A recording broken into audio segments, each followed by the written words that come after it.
చూస్తున్నారుగా, ఈ దసరా వేళలో అమ్మవారి గుడుల ముందు ఎటువంటి రంగులతో ఎంత అందంగా తీర్చిదిద్దుతున్నారో. చాలా ఖర్చు అయి ఉంటుంది కదండి. చూడడానికి ఒక స్వర్గంలోకి వెళ్తున్నట్టుగా ఉంది. బాబా, చూసే కొద్ది చూడబుద్ధి అవుతుంది కదండి. అలా వెళ్తూ చూడండి, ఇది కూడా ఎంత బాగుందో. లైట్లతో పాటు డెకరేషన్ కూడా చాలా బాగా తీర్చిదిద్దారండి. మేము నిన్న అమ్మవారిని దర్శించుకున్నామండి. ఇది చూడండి ఎంత బాగుందో. రామ మందిర్, రాముడు లైట్లతో తీర్చిదిద్దారు. అదేవిధంగా మేము అమ్మవారిని దర్శించుకున్నాము. చూడండి ఎంత భయంకరంగా ఉందో. చాలా బాగా అనిపించింది. వింత వింత రూపాలలో కనిపిస్తుందండి. ఒక అమ్మవారే కాదు, ఆ డెకరేషన్ లైట్లతో కూడా ఎంత బాగా కనిపిస్తుంది. చూసారు కదా.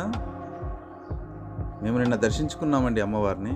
మీరు కూడా ఇలాంటి డెకరేషన్తో మీ దగ్గరలో ఉన్నట్లయితే కమెంట్ చేయండి. Please share and subscribe.